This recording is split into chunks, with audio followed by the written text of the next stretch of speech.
Hello. I'm sorry. Hello. Right.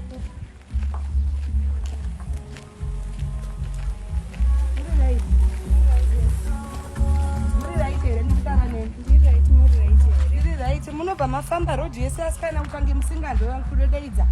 mungakonzerete nemamamototi bhidhi rodhi yese ndikutaura nemi ndiani kwandikutaura nei rodhi yese iri yemti ndiri pafoni peiko vasikana mungava maita kushamusira negaro kuita kunge zvinonzi ameno chiwa ndabvira uko ndiri kuti hello kuti nditaure nei kwakanaka kungobvunza ndikuda kubvunza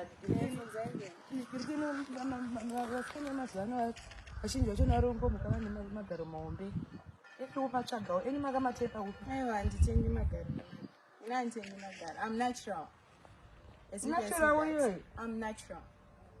vasikana hamuzirimi wandaka last ningiri hamuziri kuningi herema last year ongo wakapera kudai songo ivo nezvobva watoita magaro uri kuti magaro egore here aiwa handina kutenga ndo magaro angu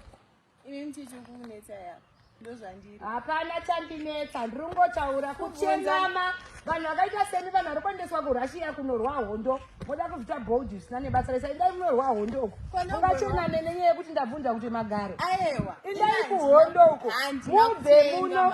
zvinhu zvingori simple unoto ndichengamira ndiri kubvunza simple ndakutuka here kungobvunza kuti wakatenga kupi vanhu vari kungotenga hamundibvunzi nenzira iyoyo aiwa ibva yapa indai kurussia uko munorwa hondo uko aiwawo nekumana munanongochenama ndiri kubvunza zvinhu zviri simple zvaungoti magaro akatenga vanhu they just can't be honest mushure kuti chii simple yekubvunza munhu kuti wakatengepi mufana inomuziva last year chaicho she was very small and asi mwari chero fields zvinizvo vanziye muri mwari anoda munhu wese